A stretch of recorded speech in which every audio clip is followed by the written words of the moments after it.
My grandmother taught me about self-pleasuring because she wanted me to know that that pleasure was from me. Exactly. She didn't want me to fall into the hands of a man, and if he gave me pleasure, to think that that was him. Yeah. And she taught me at 9. What? Okay. Could you just imagine a grandmother teaching a granddaughter to self-pleasure? So she was 9 when it happened, okay? Now, her grandmother had to be around, I think Jada's mother had her when she was 18 because Jada's mother is 68, Jada's 50. So if you just, let's just say like mother, like daughter, let's just say a young age, if she was on the young side, she was at least upper 30s, okay? So upper 30s to mid 40s, could be older.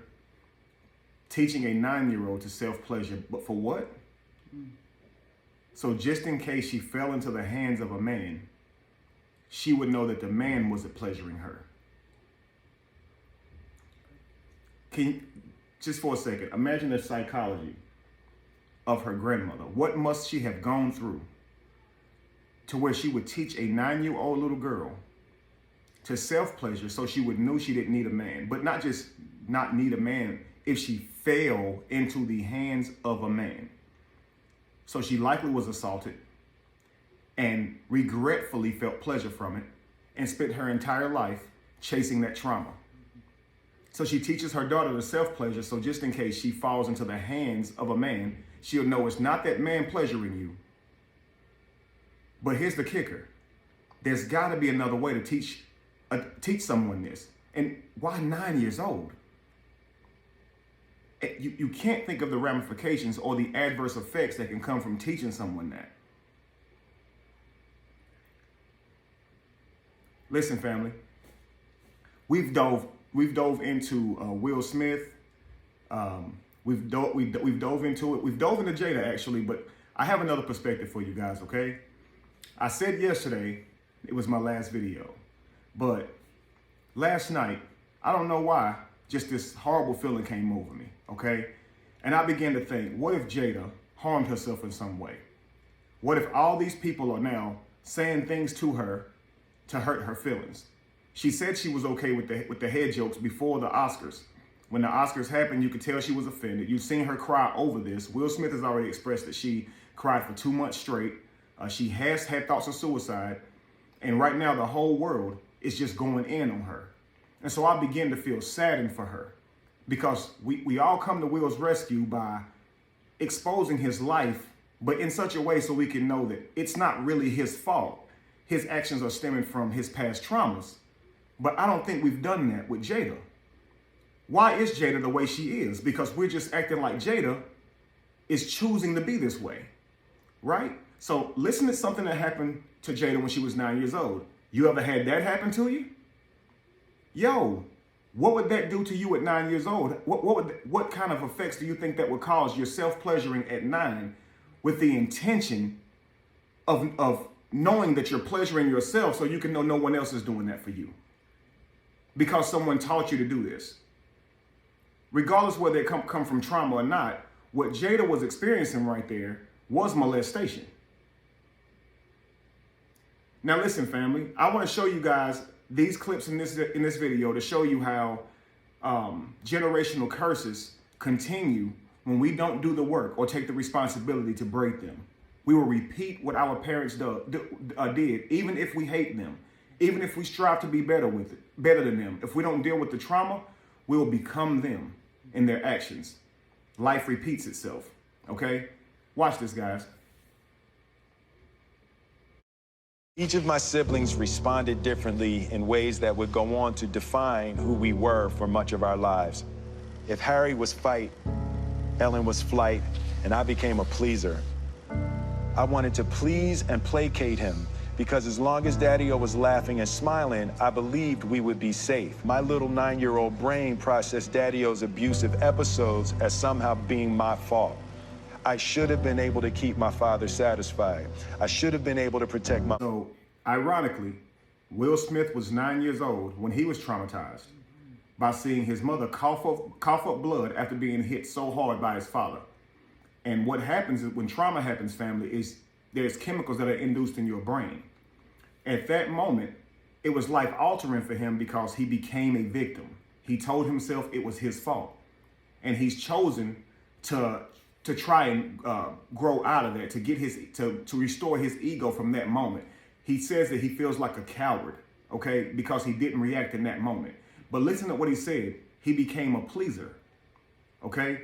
Now, he became a pleaser, which shows you his life with Jada. He tries to please her. She doesn't give him the approval. And he says, just like he says in many of the videos, it's his fault. He was wrong. It was my ego. You're right. You're right. I found old tapes and I allowed her to watch never before seen tapes. And now I can see how hard it must have been for her to sit there and have to stomach listening to it. And he's forever victimizing himself, right? Now, here's the biggest thing that stands out. He says that his father, when he became angry or drunk, he would throw out all of his rules. Now that's a kicker, because Will Smith, okay, now while he has lived this life of positivity, we know his message has been nonviolence, right? But in his anger, did he not throw out his rules? Now he's trying to fight his whole life to not be his father, okay?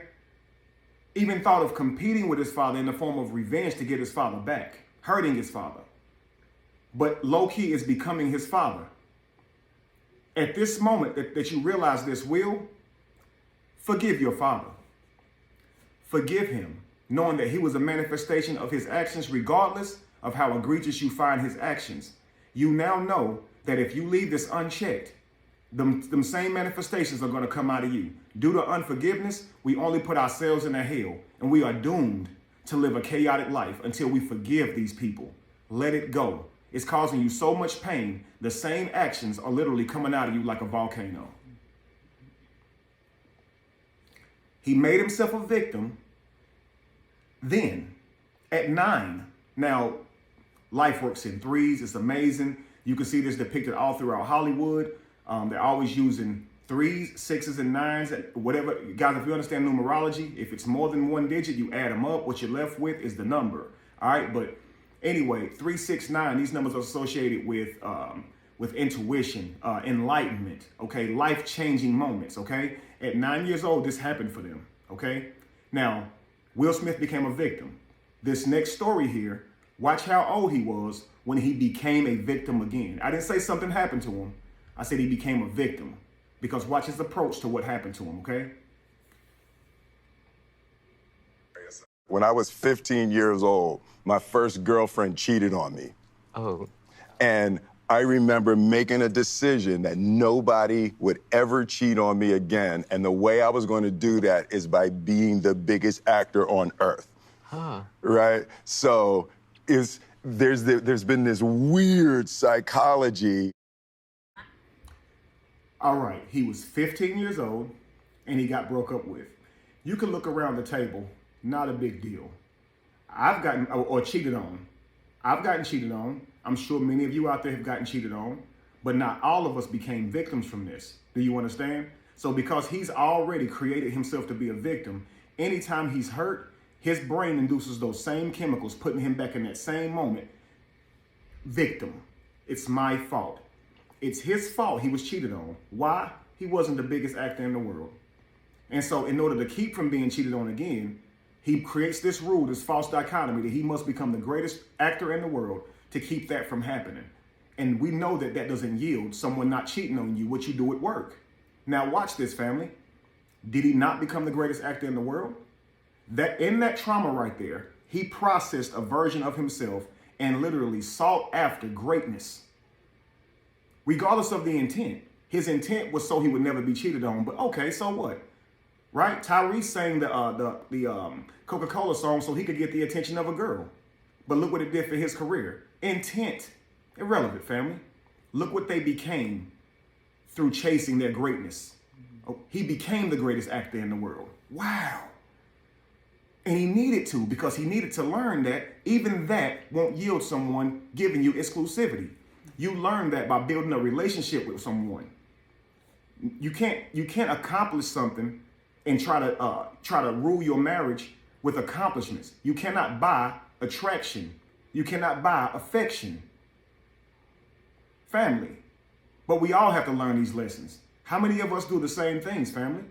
Believe that if we become someone that we make up in our mind that other people will like us more or love us more or give us something that we feel like we deserve.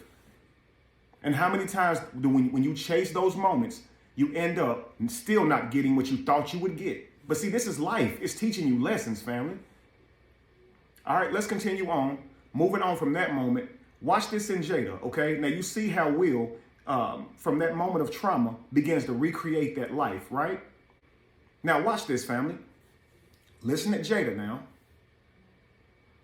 Mother taught me about self-pleasuring because she wanted me to know that that pleasure was from me. Exactly. She didn't want me to fall into the hands of a man, and if he gave me pleasure, to think that that was him. Yeah. And she Now, I want you to look at the face of the girl she's talking to. You can see that she's trying to hold her face like she's like I'm interested, I'm excited about what you're saying. The camera's on her, but at the same time, you can see like I cannot believe what I'm hearing, and I have to hold this face like that's the face of like what? But it's like shock, you know, to hear this. You understand?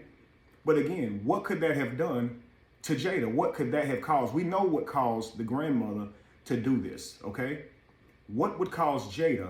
What would being taught how to pleasure yourself at 9 so you don't need a man do to you? Consider the adverse effects. Okay, couldn't that lead to addiction in trying to pleasure yourself? Because we know what happens when you watch an overdose or overload of prawn, can't say the word, okay? It oversatiates your senses and it indulges you. Now you need more and more and more. You know, men can tell you all day, back in the day, you could just see a woman in a bra and it would do everything for you. But if you keep diving into that, trying to see more and more and more, the dopamine, the chemicals that's released in your brain, you develop a higher tolerance to it so you don't get the same effect. So what you do is you try to, you know, put more. So if she's self-pleasuring at 9, she ain't gonna have no understanding of that fact. So by the time she gets older, can you imagine how many things she's tried to keep hitting those same pleasure points? Don't you see how this would develop an addiction? Because guys, when you're addicted, it's not like you're addicted to the drug. You're addicted to yourself. See, like take cocaine or what we call dope. The reason it's called dope is it's short for dopamine. Whenever we are high, whenever we have these feel-good sensations, it's because chemicals are induced in our brain. So with dope particularly, it induces dopamine in your brain, which this is what gives you these pleasurable feelings, this high feeling, this really good sensation. Well, we can get that without dope. We can get that in any moment, any event in life. Okay, these pleasure senses can go off creating dopamine. Okay, so people begin to seek really an escape from depression because the lack of dopamine is like the lack of happiness almost whenever you're seeking these type of addictions, especially if your life isn't yielding what you want or you have a lot of trauma in your life. So you're going to seek these high moments because you can't get them for yourself. So here comes the drugs, here comes the touching of yourself. It could be working out. It could be anything that you pour yourself into to get these dopamine boosts. So you are the drug. You're chasing an emotion, and that emotion or that feeling that you're chasing is an escape from the feeling that you have now. But what you have to learn is to regulate your energy. Regulating your energy, guys, comes through meditation. You have to deal with these things inside of you. You have to find reasons to be happy in the world. The world is always beautiful and it's always chaotic. What you focus on expands, or what you focus on is true. That's why everybody has their own truth. It's what you're focusing on. It's how you break down your reality, right? So family, please understand that, you know, if you don't learn to meditate early in life and regulate your own energy, you might find yourself seeking to regulate in external things. And that looks like an addiction. All right, so let's continue, guys. Let's see. Now, that happened at 9 years old. Let's see what happened from that, okay? My sort of addictions jump. They jump around. When I was young, I definitely think I had a sex addiction of some kind. Yes, that everything could be fixed by sex. Yes. You know what I'm saying? Or It's the thing. behavior. It's the behavior that's attached to it. Because if you want to have a lot of sex, that's great. But why are you having all that sex? That's what you got to look at. Yeah. You know what I mean? She's right. See, she said it's not just the act, it's the the why attached to it. Why are you doing this? See, for her, she said, I sought, you know, I seeked out sex. I believe that sex could fix anything. A lot of people trauma bond, family. And this is like, it's like this, okay? So let's just say that you have this harsh breakup, this harsh argument. A lot of chemicals are released in your brain, okay, causing you to be depressed, cry, all these down, so to speak. But then you get back together, you make up. Now there's this sudden up. What this does is it creates this roller coaster relationship with this person, and you trauma bond to them. You begin to think that you don't have a relationship if it's not that type of stuff going on. And what that means is it's not a relationship unless you're toxic. And what that means is you built a tolerance to toxic treatment. And so now you seek that in your relationships. If there's a consistent person who doesn't give you those lows, you'll say he's too nice. You'll move on. You'll say he was just too nice. That means he didn't take you through any of those lows. He's only the highs. He's only positive. He's only trying to do great things, move forward. He don't want to argue. He don't want to fight. And to a lot of people who've trauma bonded, that person is lame. You see what I'm saying? That person is cold because you can't get them to act out in their emotions. So you say they don't love you because they're not doing it. Do you understand? And so here she is saying that through sex, that's a mean to some type of end. Well, many people feel like that. How many times people say, you just need to get laid? We just need to get you back out there and get you laid. You see what I'm saying? So we have this idea that external things are a means to an end. Again, what does that mean for you? That's the cause of your addiction. It's your train of thought that has you in that addiction. Okay, and again, it could be anything. But let's continue. And second, his drinking. When he was angry or drunk, he became an idiot. He would break his own rules, subvert his own objectives, destroy his own things. So guys, when he became angry, he would break his own rules, destroy his own things, right? Now, we know Will Smith's philosophy. Let's look back at it for a second. I don't know if you guys remember this clip. This is him as the Fresh Prince. Listen at what he says, okay? And again, the sins of the father shall become the sins of the sons because you do not break these generational curses. This is not through some entity outside of you. We have to do the work, family, or the curse will continue. Okay, now a curse means something that's been stopped, like dammed up. Okay, it's the flow has been stopped. Okay, so many of these things happen in our life where we have these generational curses. Okay, where we're recreating these same cycles. Okay, so we got to deal with them.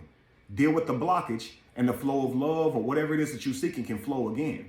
Okay, but if you don't deal with the blockage, you're going to keep recreating it. Okay, so let's watch this clip from Fresh Prince a while back. Oh, there you go.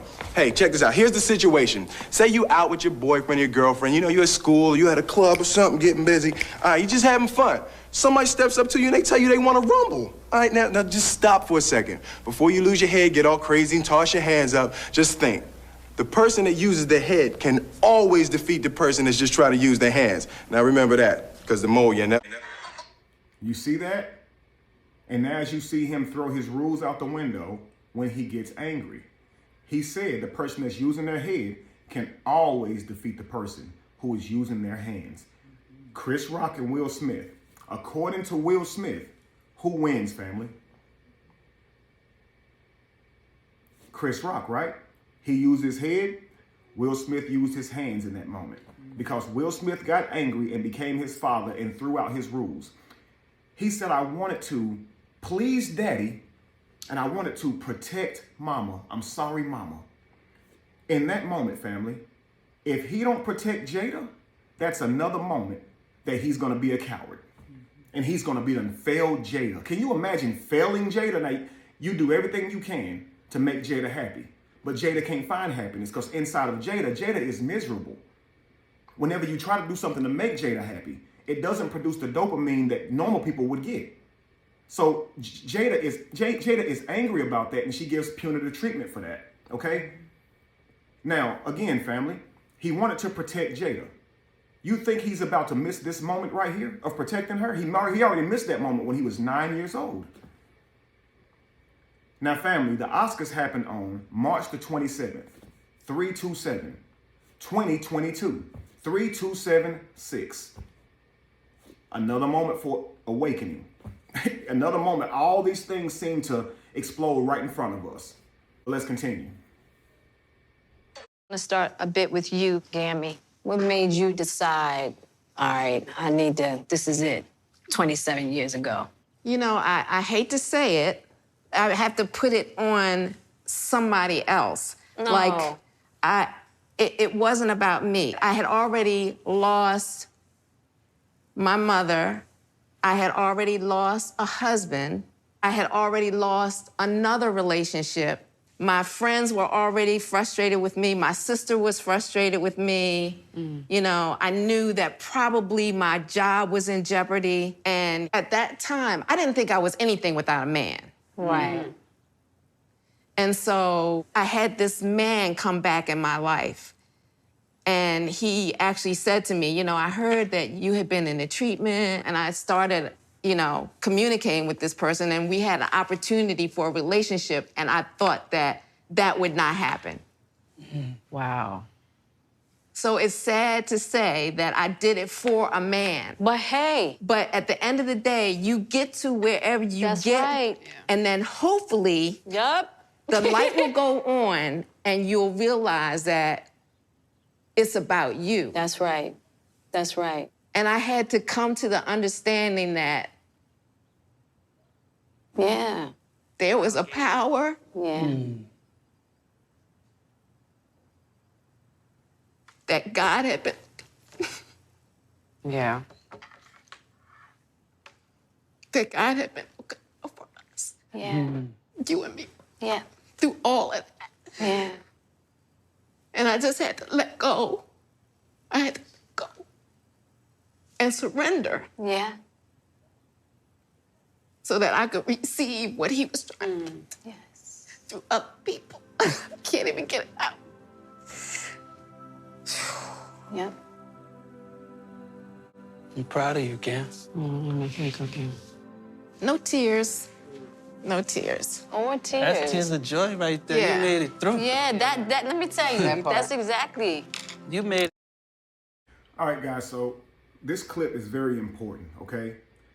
I'm going to start with her crying and being barely able to speak, and then saying, no tears. See, a lot of times, family, when you're talking about some of these issues, you can tell you're still broken inside. And what happens is you hold back the tears because you feel like that makes you weak or vulnerable. That's on your emotions are just proof that there's something going on. It's like a check engine light. Deal with it. Don't be ashamed of the check engine light. If I cry, then that means I'm still hurt. I'm not gonna cry. I'm over this. No, the fact that you're that worked up shows that some of this is still in here. Okay? So what happens is because you're not willing to cry, like because you're not willing to be vulnerable, what happens is you cover up the issue still by doing these type of things, and you still recreate the cycle. Okay? So you guys know there's a reason for your emotions. You are not weak for using your emotions. Okay? It's energy in motion. Okay? And you are an energy being. You energy travels through you. Okay? Now, when you cry, you release tears. Inside of your tears is a medicine that causes you to to ease your, that eases your pain actually. Okay, so it actually makes you feel relieved. If you notice as a child or whatever, you get a whooping, or if you were very sad, you cry, and instantly, after you cry, of course, you would begin to feel better, relieved, like a peace would come over you. Okay, that's why sometimes some people say you just need a good cry. Okay, that would help relieve you from a lot of the pain. I went through a thing when I was a child, man, and I was taught by my father, men don't cry. So it was years and years and years before I ever cried. I was in my early 30s, I think, before I cried again, okay? When I finally did cry, it hurt my feelings so badly. And I'm like, why do we even need to cry? It don't change the facts. What happened. It don't change the facts. Why do we need to cry? And so I just began to look it up. And that's when I learned that there's pain relievers in your tear ducts. Blew my mind, family. So there's a need for every bit of that, family. All right, but let's go back just a little bit when she talked about her addiction. Okay, so now, like mother, like daughter, she had an addiction. Now, she had an addiction, and she's talking about how she reached sobriety. She says, I don't want to say this, but I did it because of a man. And that's why she's crying, because it sucks to say that a man helped her. Why? Because, family, anybody can help you. That would be a scary place to come to where men can't help you. Just the gender. You have a pecker. You can't help me. And if you help me, I'll be psychologically demoralized for it. I'd rather it be a woman or just get myself out of the mud myself. Like, that's crazy, family. Someone's going to help and pull you out of the mud. You should be thankful that they reached down to help you. You shouldn't be concerned about whether it was a man or woman, but why does she think like this? Where could this have possibly came from? Jada said at 9 years old, she was taught to pleasure herself, so she would know that if a man or forced himself on her or found herself with a man somehow, you know, she would know that the man wasn't pleasuring her. Obviously, the grandmother wanted Jada at 9 years old to know that she didn't need a man. So this is her mother. Don't you think that she's had her in her life a little bit longer? Jada's grandmother in her life a little bit longer? She feels like she let herself down by needing a man right here. It comes out right here. A man comes in her life and pulls her out of this. And it's crazy because sometimes love can do that. It's not about whether it's a man or a woman. Sometimes people can give you a reason to live or to push on. Okay? Sometimes the love that you have for a person releases those same chemicals. In fact, anytime that you have love for a person, it's because of the release of these same chemicals. You're feeling like you're obeying what you're feeling. So when you feel the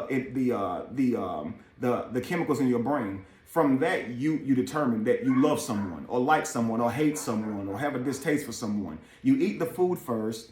It has to touch your tongue first before you know if it tastes good, before you like it. You understand? And so this is literally what's happening, family. The mother has taught the daughter, the grandmother has taught the mother, okay, Jada's mother, of course, not to need a man.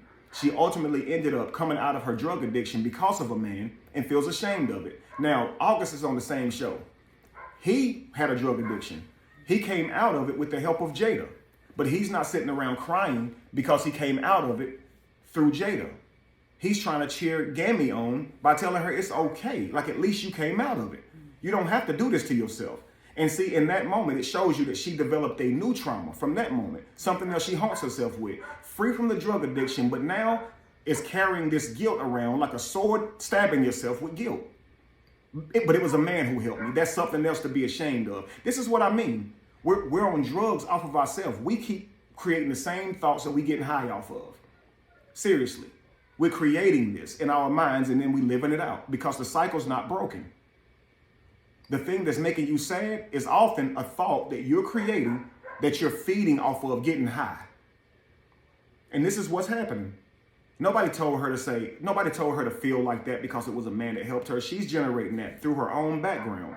See, family, in life, what we do is we take experiences, things that happen to us in our life, and that become the rules or the matrix in which we see our world. We can't think outside of that a lot of times. And that's why I say we got to meditate. We got to start looking inward for a new way, because sometimes all that we've been shown is toxic. And all we know to do is repeat what they've shown us.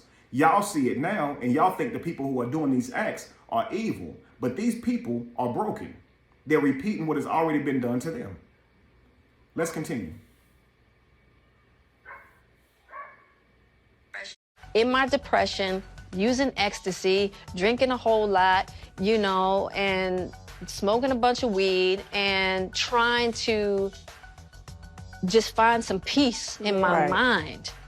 I was doing ecstasy, weed, and a bottle of Cavassier. Okay? I knew I was on a course to addiction.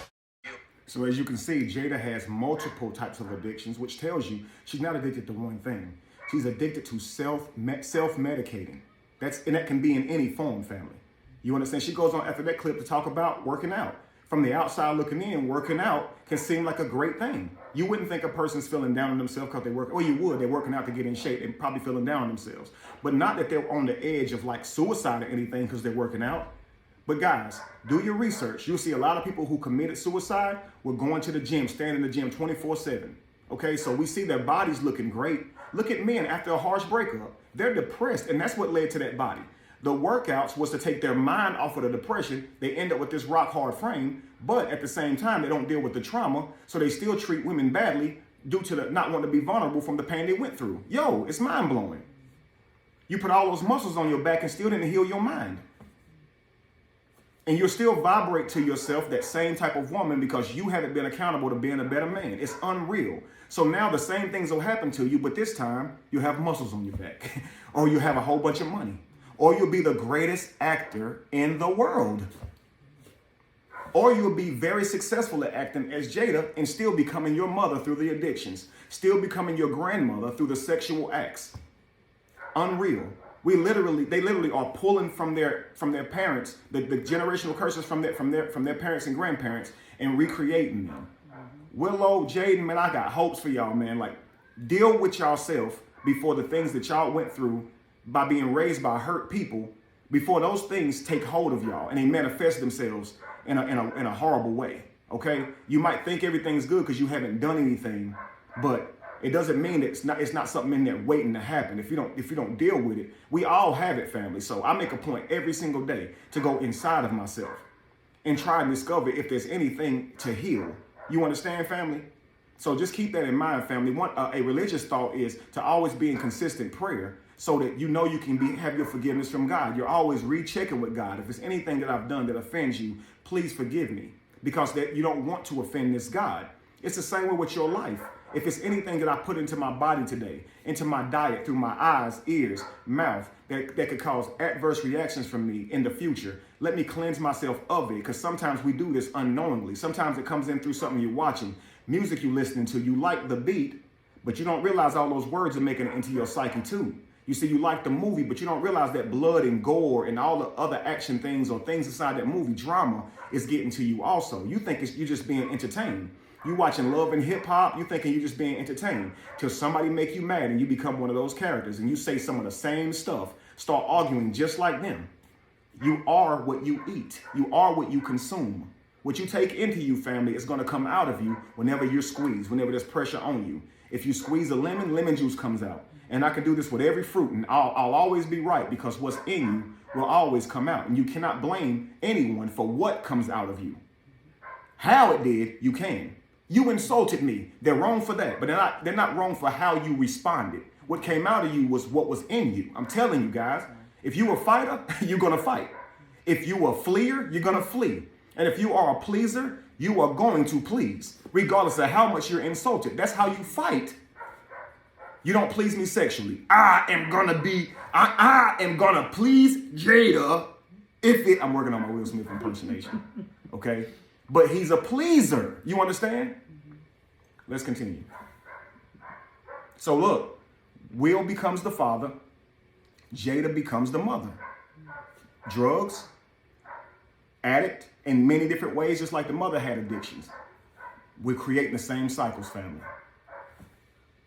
Young identity congealed in my mind, an unshakable feeling that no matter what I have done, no matter how successful I've become, no matter how much money I've made, or how many #1 hits I've had, how many box office records I've broken, there's that subtle and silent feeling always pulsating in the back of my mind that I'm a coward, that I've failed, that I'm sorry, my mom, so sorry. Again, you heard him. He wanted to protect his mama, please his father. But I want to show you something. On March 27, 3/27, she was 50. But her birthday, when you add it all up, family, okay? Let's see here. Jada's birthday, when you add it all the way up,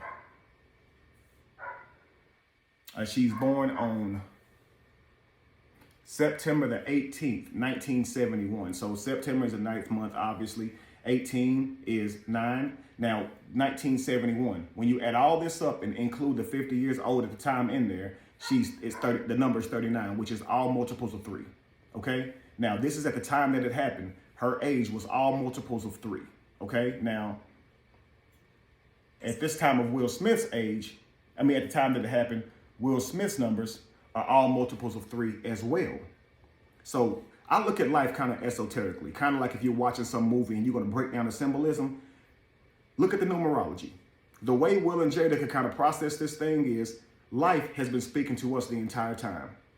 Every time we look at a clock, we see 9s. Something's been telling me to look at these ages, okay? And to process this by waking up and changing it. 369 gives you an opportunity to turn from your ways. So look at the Bible now. All these threes, okay? God impregnates Mary at 12. That is 3. Jesus being born around 3 years old, having to escape Egypt because the king was trying to kill him, okay? At 12 years old, he was speaking in temples. He was gone until he was 30 years old. 18 years of his life was missing. At 30 years old, he started his ministry. At 33 years old, he died. 144,000 will go to heaven. 144, that is 9. Look at the measurements for heaven in the Bible. And he that talked with me had a golden reed to measure the city. Now they used these reeds, which were like rods, to be able to measure. This was a form of measurement. And he has this reed to measure the city and the gates thereof and the wall thereof. Now he's going to tell us about the size of this city. Verse 16. And the city lieth 4 square, which seems to indicate that it is a cube. Okay, 4 square. And the length is as large as the breadth. And he measured the city with a reed, 12,000 furlongs. The length and breadth and the height of it are equal. It's a cube. Math class has just begun. Follow me with this, because this is going to flip your lid. The heavenly Jerusalem is 12,000 furlongs in height, width, and length. A furlong is 220 yards. Therefore, each side is 660 feet times 12,000 feet, which is 7,920,000 feet per side. 1 mile is 5,280 feet, so each side is 7,920,000 divided by 5,280 feet, which is 1,500 miles on each side. Okay, are you still with me? That's pretty quick math, but I think you followed it. So if we take 1,500 by 1,500 by 1,500, with this the mathematical equation to be able to discover the cubic area, we get 3,375,000,000 cubic miles for the whole city. Now I want you all throughout these books, and that's not just the Bible, that's any of these books, they use numerology over and over and over, family. Okay, there's 12 tribes of Israel. Okay, and I'm talking about in every story of the Bible, you're going to see that this happened 30 days and 30 nights. Okay, you're going to see this over and over, family. This is all symbolic of enlightenment, and you see Hollywood use it all the time. Look at their symbolisms and their stuff. This is why people think this stuff is some secret society stuff. But what I'm telling you is numerology, though, man, these type of things will blow your mind, because just trust me. Anytime you look at a clock, and it's really great for cognitive reality, whether you believe that it's a real thing or not, it's great for processing the world, okay? For me, if I look at a clock and whatever the number vibrates once I break it down, I'll look at that like a message from the universe, okay? And so for me, it helps me to get through my life, to help me negotiate my life in a different perspective, okay? It's beautiful to me, okay? So I feel like for Will and Jada, if I was doing this with Will and Jada, I would say this is your moment to enlighten, to change, to turn from your ways and heal your land. Change your actions, change you, and you would change the world. Do you understand? This is your moment of self-reflection.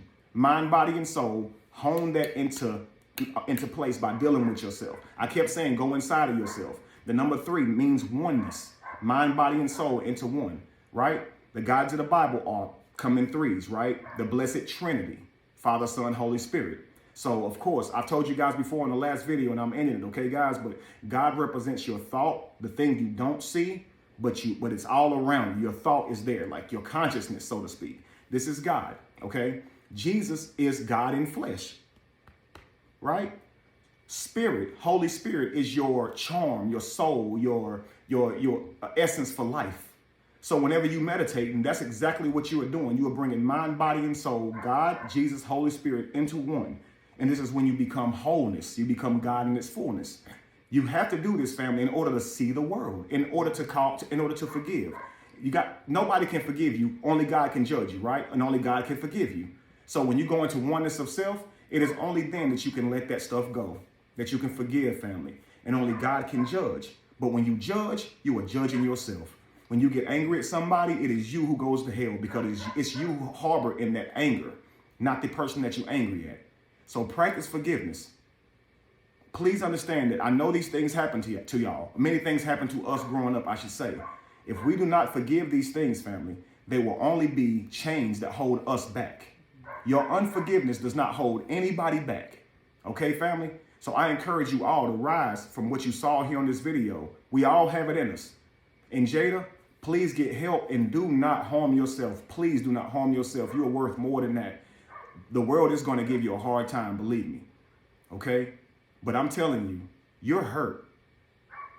And a lot of people are saying that it's your fault and you should be punished for what Will did to Chris Rock. You should not. That act is Will's alone. And I thought that before I had looked this deeply into it. Okay? But I do want to say that I don't want to see anything bad happen to you at all. I would love to see you heal, because while every one of us can see the toxicity, man, it would be mind blowing for us to be able to see that turn around too.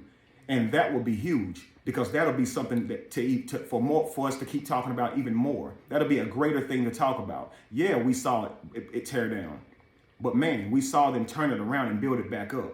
And now you will truly be an ultimate example to the world. We are not all perfect. And when you realize that you have flaws, you work on them and you change. And you don't have to worry about feeling bad for it, because we're all human. You understand? And so people are going to judge you, that's fine. But life's not about that. Life's about when you see you make a mistake, you be accountable to that mistake and be responsible to repairing it, so you can be the best person that you can be. And I'm telling you right now, I'm looking forward to see you manifest the best version of yourself. Okay? Chris Rock, to you also, I want to see you manifest the best version of yourself. Of course, also to you, Will. All right? That's it. I'm going to leave, breaking down y'all's content. I'm going to leave that alone for a while, unless something new happens or whatever. But this is it, family. Be encouraged, okay? Peace.